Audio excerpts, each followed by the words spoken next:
어떤 뭐 질문, 물음 가운데 어떤 게 좀 대답할 만했나요?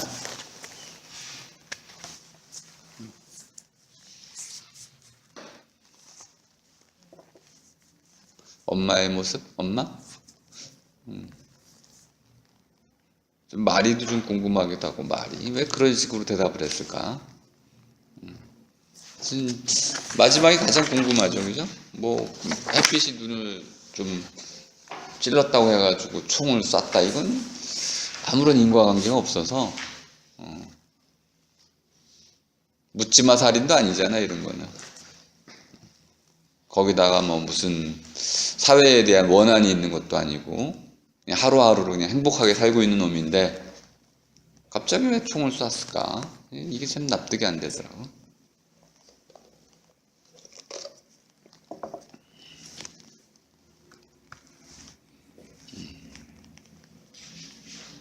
잘 이해가 되셨나 보죠? 메르소의 그 행동 이런 것들이 잘 이해가 되셨어요? 어떠신 것 같아요? 그러니까 이게 엄마가 죽기 전날의 메르소에 대한 묘사가 안 나오잖아요. 그게 뭔가 똑같아. 그냥 어제나 오늘이야 똑같아. 권태야 그냥. 그런가요? 예. 어제가 오늘이고 오늘이 어제야.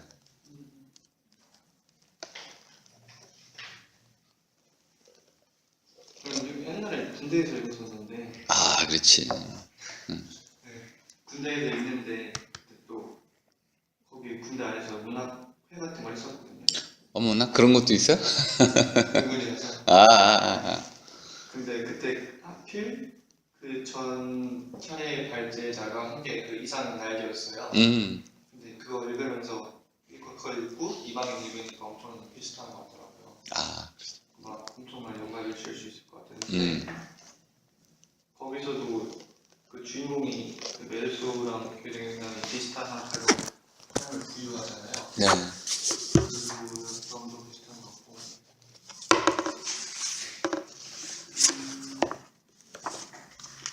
아, 이상의 날개하고 비교가 좀 됐군요. 네. 제 생각에는 그런 논문 뭐 비교나 분명히 있을 것 같긴 한데, 네, 그런 생각이 있을 것 같아요. 방금 든 생각인데 만약에 그 전에 대한 묘사가 틀렸기 때문에 네. 만약 교수님 말씀대로라면 똑같겠지만 전에 대한 묘사를 생각하지 않고 하면 오늘 엄마가 죽었는데 그 죽음이라는 걸 안에 충격이잖아요.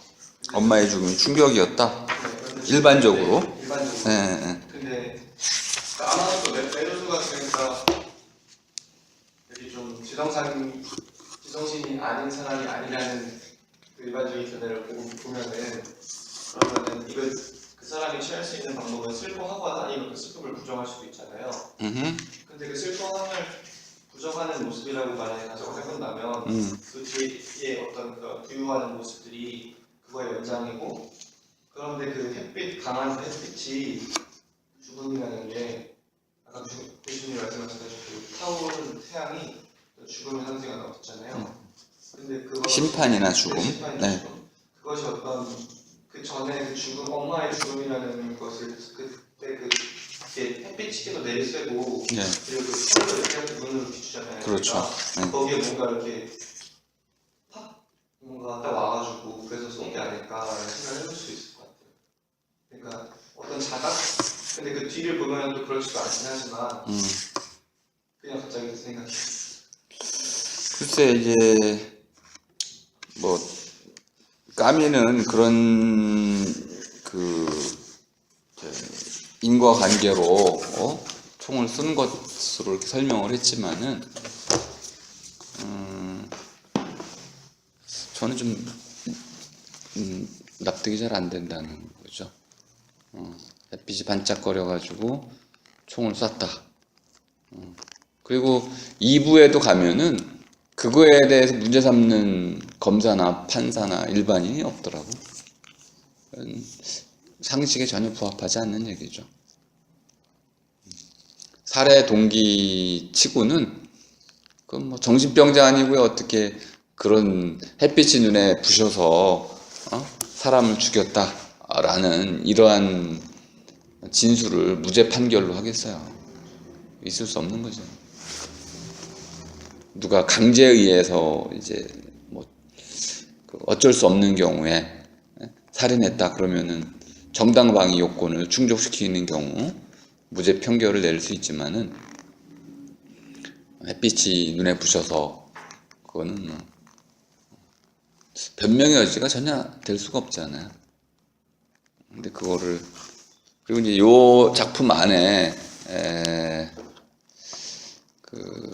이제 알제리 상황이 안 나타나 있어요. 그러니까 프랑스인이 안 나타나. 여기 분명히 판검사라든지 신문 기자라든지 등등은 어쩌면은 프랑스 사람들이 꽤 있을 텐데 하나도 안 나타나. 그리고 이런 인종차별 또는 식민지였던 62년에 해방이 되니까 식민지였단 말이야. 1830년에 점령을 당했고 100년 이상을 식민지로 살아왔는데 식민지 의식이 전혀 없어. 이것도 까미가 아마 이건 의도적으로 감췄을 거라고 봅니다. 그 부분은. 그리고 또 하나 이제 얘기를 하자면은 2부로 넘어갔을 때 상당히 코스모폴리타니즘이 나타나. 이거는 이제 실존주의라는 측면하고 연결이 되는 건데요. 나가섬이라는 이 하나의 구조는 그 당시의 공산주의, 그다음에 이제 히틀러 등장하고 했으니까 하나의 이제 그 민족주의 이런 것들, 다음에 가장 이제 힘들었던 게 뭐였냐면 자본주의였잖아요. 자본주의는 그 당시에 이제 영국으로 대표되는 이런 그 상공인들, 이들이 시장을 확대해 나가는 과정이었거든요. 그 과정 속에 알제리도 식민지가 됐던 것인데, 이런 문제를 잘 알고 있는 사람이 까미가 장 그리니에라는 또 그 유명한 철학자가 자기 스승이었잖아요. 그러니까 이런 전 세계의 흐름을 모를 리가 없는 까미가 이런 근본적인 것들을 다 숨기고 그냥 메르소라는 한 인물만 드러내가지고 이제 그가 이렇게 자기 현실과 어긋 물린 상태에서 혼자 중불난 놈처럼 그 겉돌고 헛돌듯이 살아가다가 사람을 죽이는 바람에 더 이상 겉돌고 헛돌 수 없이 이런 심판의 체계 안으로 탁탁 끌려 들어가서 맞물려 돌아가게 됐잖아요. 코스모폴리탄의 핵심은 개인으로 살라는 거잖아요. 관용이란 원리. 그런데 그걸 깨트리는 가장 중요한 사건이 사람을 죽이는 거였는데 이게 너무 어설픈 거야. 사람을 죽이는 과정이. 그러니까 전체적으로 일부 이거 완전히 분리되어 있다고 한다면은 일부는 철저히 코스모폴리타니즘, 나는 나 너는 너, 완전 개인주의, 시대가 어떻든 나라가 어떻든 뭐 히틀러가 등장하든 상관없이 그냥 혼자 저 혼자의 삶을 살아가는 메르소의 모습인데, 이게 느닷없이 그냥 햇빛 반짝거리는 것 때문에 사람을 쏴서 죽인다. 그건 먼저 이렇게 연결시킬 수는 있어요. 우리 이제 그 레몽의 여자친구 이제 그 건으로 증인을 서주는 거, 이런 건 이해가 돼. 그건 남의 문제니까. 그래서 간섭 안 하는 거. 그래서 그냥 아무렇지 않게 증인 서주는 건 이해가 되고, 또 엄마, 가장 가까운 사람인데 뭐 엄마도 남이지 뭐. 그래서 엄마의 죽음에 대해서 슬퍼하지 않는 것도 내가 관여하지 않는 거니까 이해가 돼. 근데 햇빛은 아무것도 아닌 건 내가 왜 관여해 사람을 죽이냐고. 기존에 왔던 코스모폴리탄으로서의 이런 삶은 완전히 무너지잖아요. 그래서 이 부분은 제가 보기에는 좀 뭔가 연결이 크게 잘못됐다. 그래서 뭐 밀란 쿤데라 식으로 얘기하면 그냥 가벼움이라는 것으로 설명하려고 했는지 모르겠는데, 어쨌든 그 부분은 지금 석연치 않고 그래요.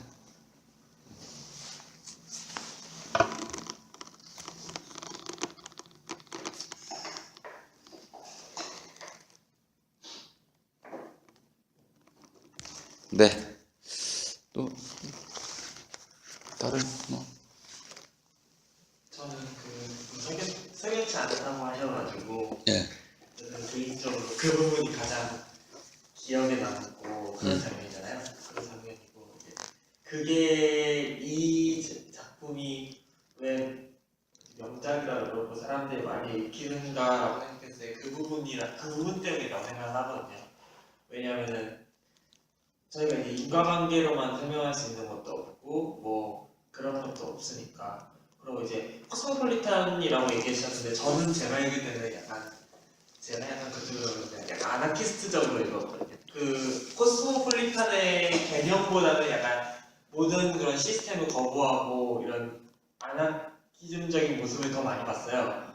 그래서 그 사람이 이제 이유 없는 폭력, 이유 없는 그런 것들, 그러니까 그러기 때문에 그러니까 정확하게는 생각을 못했는데 이제 그 장면을 보면서 딱히 이유가 없지만 그것이 나에게 어떤 영향을 끼치고 그렇기 때문에 한다라는 느낌이 들었거든요.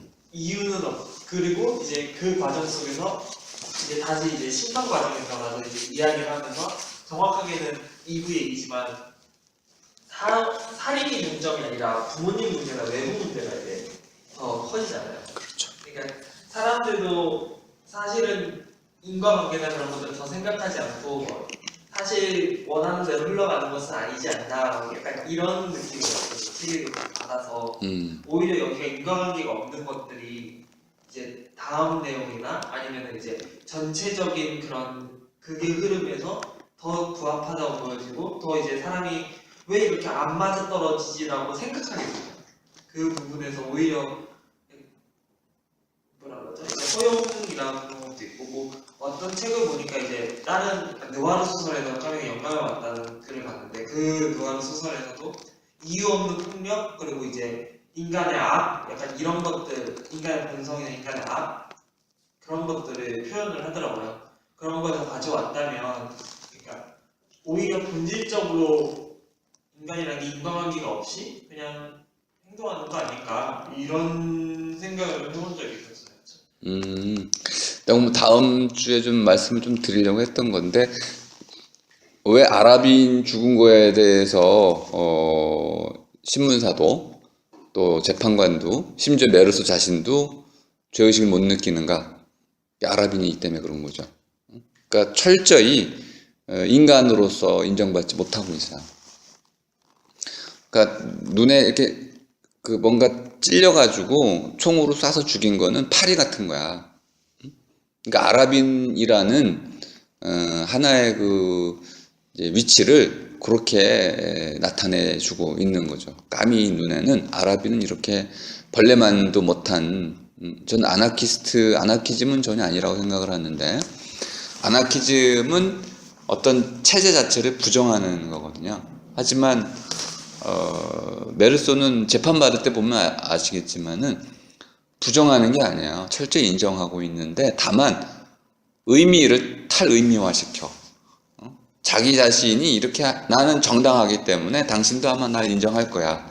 판사께서 뭐 갑자기 왜 그 신을 믿냐 이런 얘기를 왜 물어보지? 뭐 이런 식으로 자기 안에 갇혀 있는 사람이거든요. 완전히 아나키즘, 뭐 세상에 대한 거부, 반항 이런 게 아니고 세상은 세상이고 나는 나야. 근데 이런 어떤 코스모폴리타니즘으로 살아간다면은 그 상대에 대해서 해치면 안 되거든. 그런데 까미는 이런 모습을 그려놓으면서 그 아랍인은 파리처럼 이제 생각하게끔 만들어 놓은 거예요. 에이 지겨워, 딱 때렸네 죽은 거지. 그럼 이 모습에서 까미가 그러면 그걸 좀 힌트를 주던지, 그죠? 아랍인들은 이렇게 비참한 삶을 살아왔다. 그리고 메르소가 흑인인지 백인인지 뭔지 모르잖아 지금. 그냥 메르소지. 그러면 대충 그냥 그 큰 흐름으로 보자면은 아마 좀 파리로 가라고 한 거 보면 엘리트거나 또는 프랑스인이거나 뭐 그랬을 것 같아요. 그래서 아랍인 한 명 죽인 거에 대해서 큰 문제는 없었던 것이, 마치 일본인이 조선인 죽였을 때처럼 그런 복선은 읽어낼 수는 있는데, 어쨌든 그 부분은 조금 저는 동의하기가 어렵네요. 아나키즘적인 것이었다. 요거는 일단 메르소 안에는 그런 폭력성도 없었고 철저히 소시민적인 태도, 오히려 이상하고도 전혀 달라요. 이상의 작품 속에 나오는 태폐도 없어. 굉장히 건전해. 일단 바른 생활맨이고 흐트러짐이 없고 남에게 조금 더 피해를 끼치지 않고. 근데 이제 만남들을 통해서 이제 그 증언을 사달라 할 때부터 엮이기 시작하는 거야. 그때부터 이제 원래의 그 메르소라면은 그런 거짓 증언은 안 서주겠지. 그런데 이때부터 이제 바뀌게 돼. 그리고 마음속으로는 그 개를 좀 구출해주고 싶어도 했었어. 근데 안 해준단 말이야. 관여하지 않고 있었는데 갑자기 이제 해변가에서 뭐 이글거리는 해 탓이긴 한데 그 갑자기 총을 빼들고 4발이나 쐈다는 것은 뭐 굳이 해석한다면은 이제까지 자기가 살아왔던 이런 무미건조하고 이러한 겉돌던 삶을 끝내버린 뭐 이런 이제 결단이라고 이해할 수는 있겠는데, 그것조차도 제가 보기에는 좀 인과관계가 너무 약하다 이렇게 보여요. 좀 더 얘기해 주세요. 네.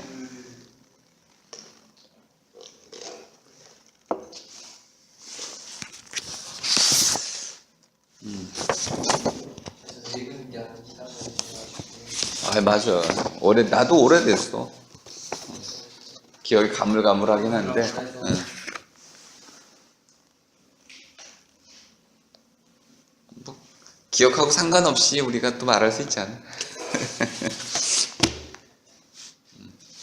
지금 들으면서 사실 이건데 진짜 약간 카미가 왜 부조리 얘기를 하는지 알겠다는 생각이 좀 들어서 교수님한테 인과관계 문제도 있었고 이제 글에 복선도 어느 정도 넣어놨다고 이야기하셨는데 정확히 이제 드러내지 않았다고 이야기하셨잖아요. 근데 이제 소설 작곡 같은 경우에는 오히려 많이 드러내주는 것보다는 조금 거의 안 드러내주던가 조금만 이제 약간 물건들만 보여주고 몽타주처럼 그렇죠. 그런 것들을 많이 쓰는데, 네. 그러니까 특히 이때 모더니즘 같은 경우에 그런 경우가 더 많았고, 그래가지고 이런 것들을 보면서 사람들이 이게 말이 안 되네라고 생각을 하게 만들었던 거 아닐까. 지금 그때는 이제 제가 봤을 때는 이제 머릿속에 재구성을 하다 보면 이렇게 짜맞춰 놨는데 보니까 교수님 얘기 듣고 보고 좀 찾아보고 이러니까 굉장히 뭐랄까 구멍이 많다는, 사람이 채워야 될 구멍이 많은 작품인 것 같아서 좀 그런 생각도 들었습니다. 아니, 그 호흡은 아주 빠르게 만들어 놨고, 특히 좀 바다에서 마리와 이렇게 노는 장면들은 문체도 굉장히 멋있어요. 근데 가장 중요한 부분은 저는 이제 사제와의 대화 부분이라고 보는데 아주 어렵습니다. 그 부분은. 근데 이제 이 책 전체에서, 이방인이라는 책 전체에서 전환점이 되는 부분이 총을 쏘는 장면이거든요. 그럼 여기엔 정말 결단 같은 게 들어가야 돼. 그런데 그 이제 재판받는 과정 첫머리에서 보면 알지만 이놈은 결단 안 하고 쏜 거야. 그냥 나는 갑자기 반응을 한 거지. 이렇게 햇빛 반짝 반응을 한 거야. 그러니까 아무런 결단 안 하고 넘어가 버렸어. 넘어가고 나니까 이제 갑자기 뭐가 맞물려 돌아가. 이렇게. 그때부터는 자기 뜻대로 안 돌아가게 되고 심지어는 갇히게 되고, 근데 갇히자마자 어떤 일이 벌어지냐면 되게 또 편하게 생각해. 남들은 힘들다고 하지만 자유를 잃어버리는 거. 근데 바로 그 자유를 구속하는 게 형벌의 주된 목적이니까, 그러다가 이제 거기 조그만 쪽지 하나에 나오는 이야기, 그거 나중에 들려드릴 텐데, 다음 주에. 그 이야기 하나 때부터 아주 결정적으로 뭔가, 이제 메르소에게 깨달음이 이제 오기 시작해요. 그 신문 쪼가리 하나에 실린 이야기 하나 때문에. 그것도 아주 우연한 거지. 어쨌든 그거는 나름대로는 좋은 구성이었다고 보는데, 이 부분이 내가 보기에는 뭔가 좀 그 레몬과의 관계 속에서 뭔가 좀 더 엮여가지고 총을 쏠 만한 충분한 이유를 갖고 좀 쐈으면 하는 그런 아쉬움이 남는 대목이에요. 아마 젊었기 때문에 뭐 그런 우연 또는 돌발성 또는 완전 무의미죠. 이런 의미를 부여하기 위해서 뭐 햇빛이 눈에 부셔서 이렇게 아주 유명한 너무 많은 사람들이 인용을 하고 있더라고, 그 부분을. 내가 보기엔 이건 넌센스에 가까운 부분이거든요. 예. 여기서 뭔가 의미를 찾아내려고 굉장히 애를 쓴 거야, 사람들이. 중요한 대목이다 보니까. 근데 제가 보기엔 너무 연관이 인과관계가 전혀 없어가지고 우연한 착상이었던 것 같다. 오히려 이제 뒤에 감옥에서 이루어지는 부분들은 철저히 까미가 깊은 숙고와 과정을 전부 염두에 두고 쓴 것 같다. 그러니까 비중으로 치자면은 2부가 훨씬 중요한 거죠. 네. 어떻게 읽으셨어요? 저는 되게 재밌게 읽었는데 방금 말하신 교수님 말씀이 인과관계가 없다고 해서 뭐 어쨌든 뭐 작가가 책을 던져주면 해석하는 자유는 독자에게 맡겨진 거니까. 그렇죠. 그러니까 저는 그 부분을 보면서 정말 지극히 개인적인 해석인데, 약간 구조 속에서 구조에 맞게 살아가야 되는 그 자아를 태양에 의해서 받고, 그리고 자신과는 전혀 반대되는 그런 자아를 쐈다고 생각했어요, 저는. 그러니까 자기는 그런 구조 속에서 만들어져야만 하는, 그리고 구조에 반응해야만 하는 그런 사람으로 살기 싫은데, 그냥 내가 하고 싶은 대로 그냥 던져진 대로 살고 싶은데, 왜 사람들은 뭐 왜 울지 않느냐, 엄마가 죽었는데 울지 않느냐 안 울 수도 있잖아요. 뭐 그냥 엄마가 죽은 다음날 커피를 먹을 수도 있고 담배를 필 수도 할 수 있잖아요. 근데 사회는 그런 걸, 그 구조 속에서의 모든 관계 속에서 맺어지는 그 사람들은 그게 올바르다고 보지 않으니까.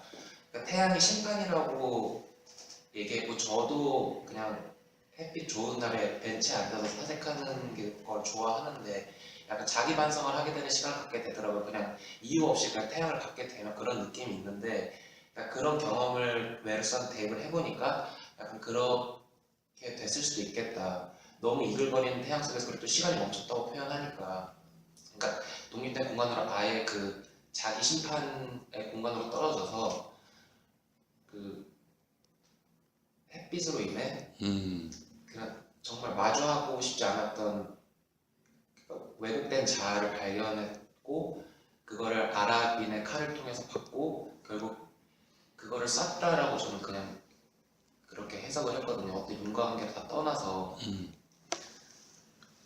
그래서 결국 나 마지막에 걱정에서도 나는 진짜 잘못한 게 없는 것 같은데 왜 나한테 이렇게 죄를 뒤집어 씌우나 하면서 막 자기가 이렇게 해석을 하잖아요.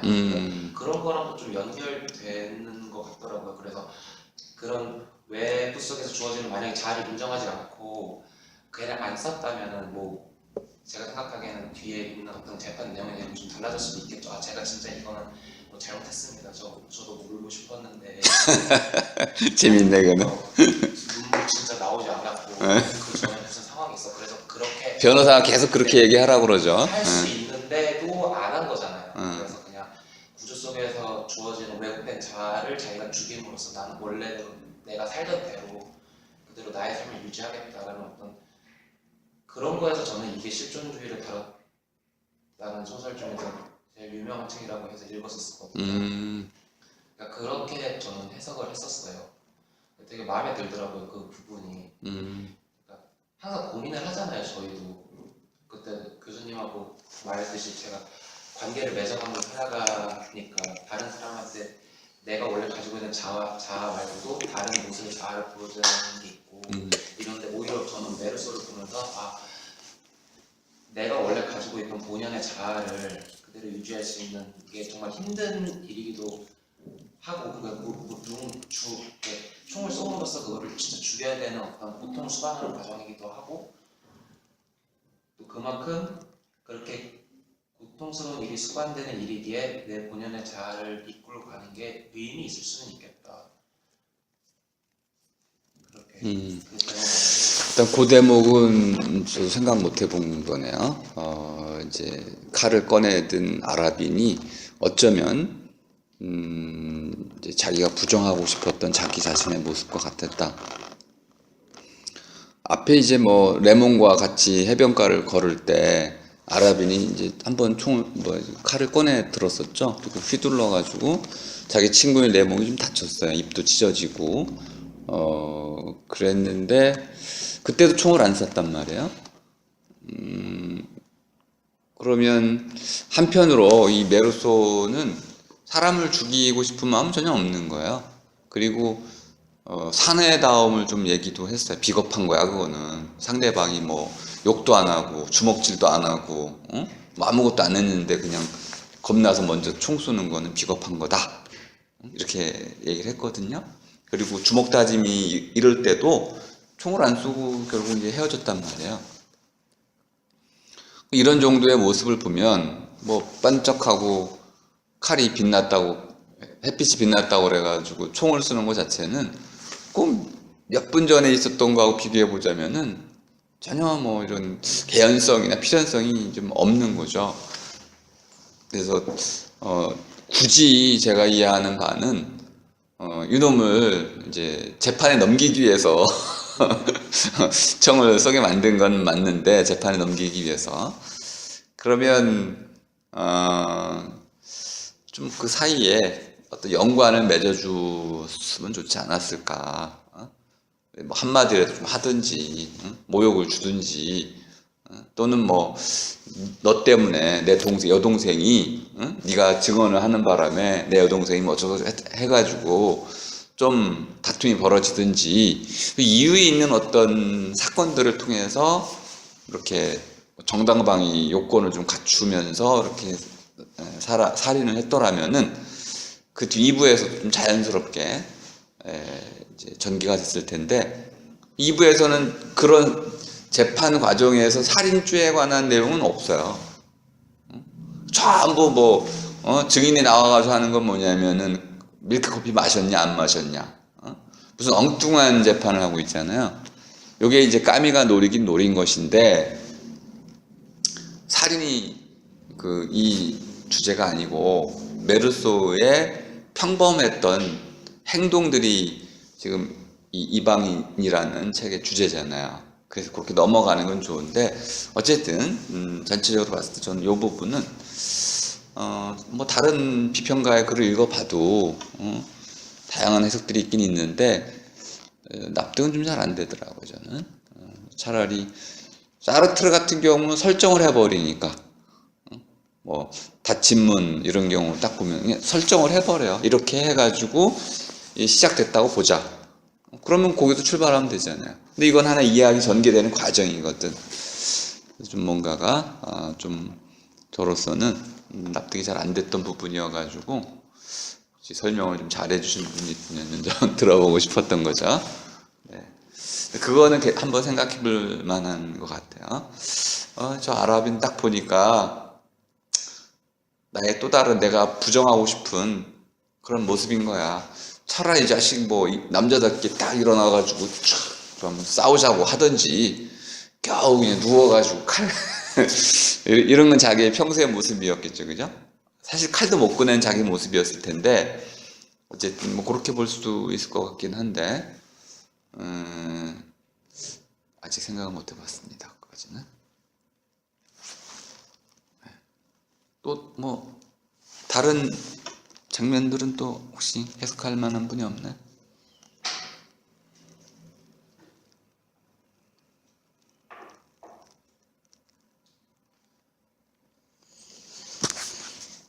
살라마노 영감 얘기도 사실 굉장히 좀 독특한 얘기였어요.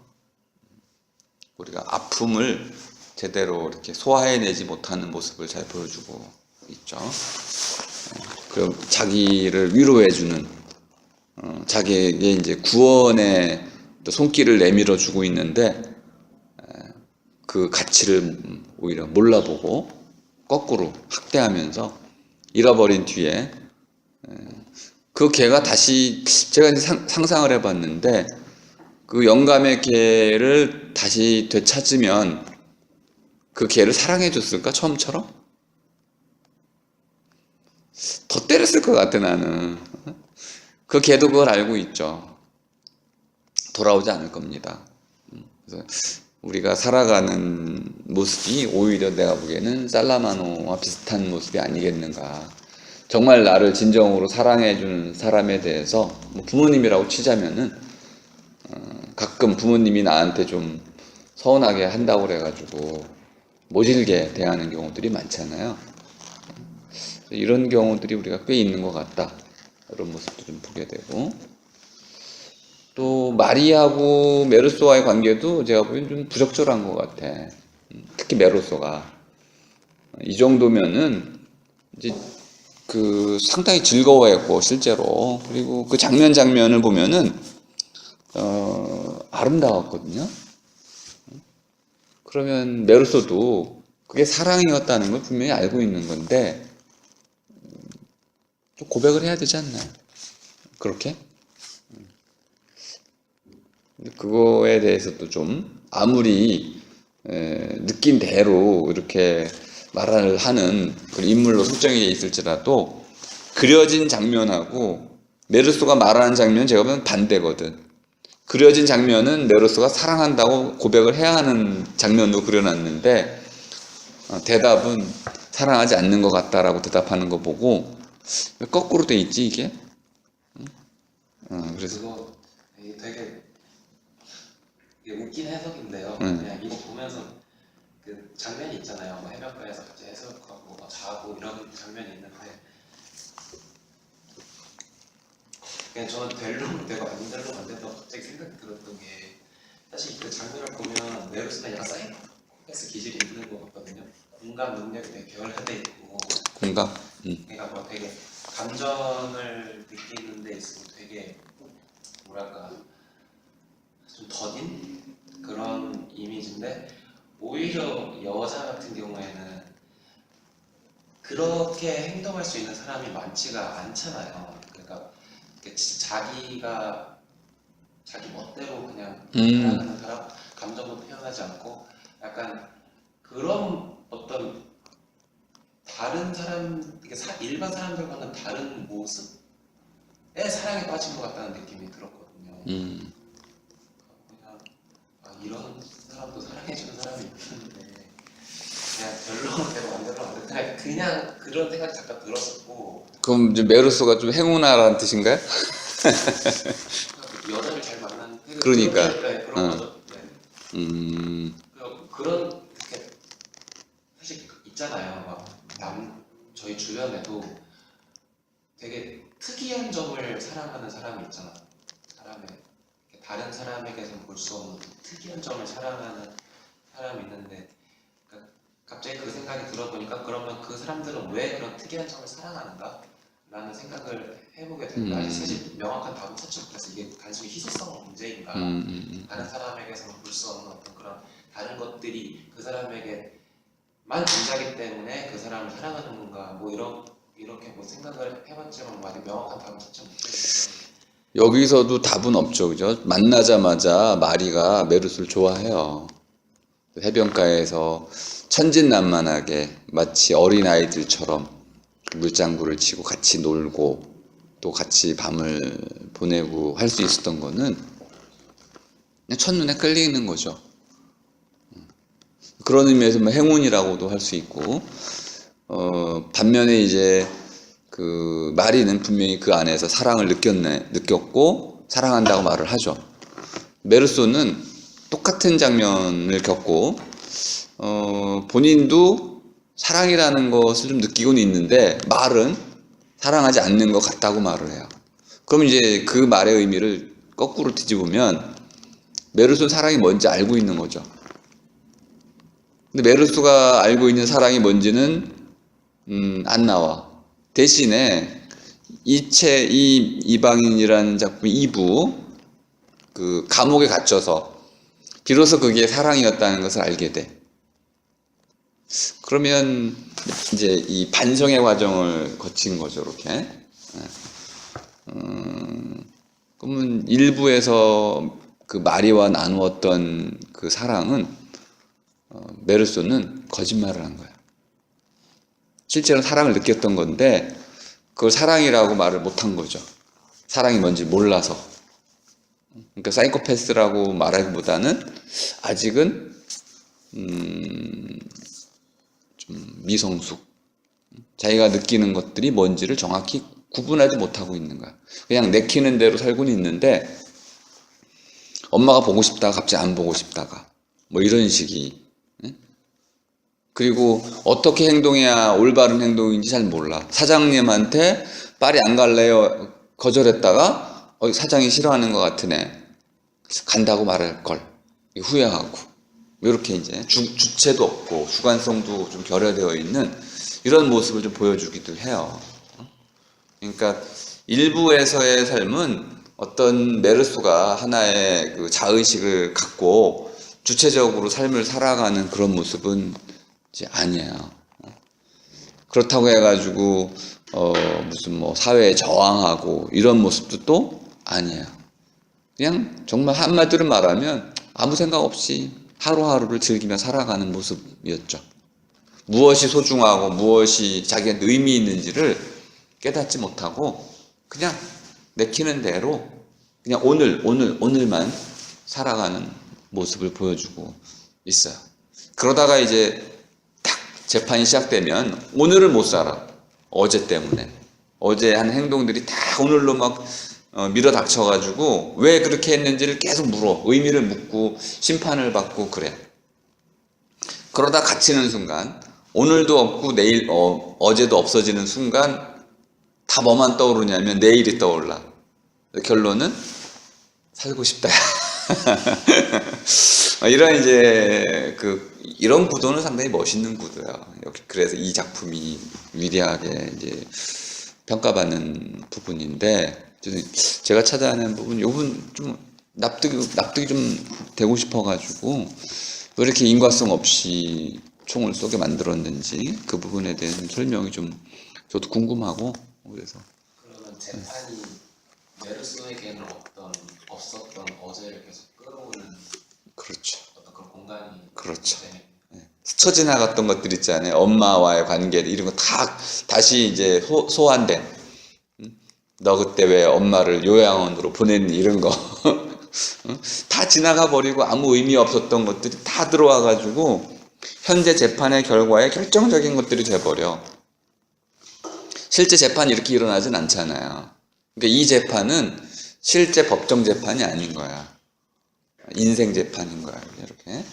그래서 재판이란 형식을 취하고는 있지만은 절대 그 실제 재판은 전혀 아닌 거고요. 그래서 그 이방인, 딴 데 사람에 대한 재판인 거죠. 한편으로는 살인이라는 것은 오히려 가장 중요한 사건인데도 불구하고 입으로 가면 아무 의미가 없어져. 거꾸로 가장 의미 없는 일상적인 커피 마시고 담배 폈던 이 사건들은 본질적인 의미가 되고 그래서 완전 역전이 일어나게 되죠.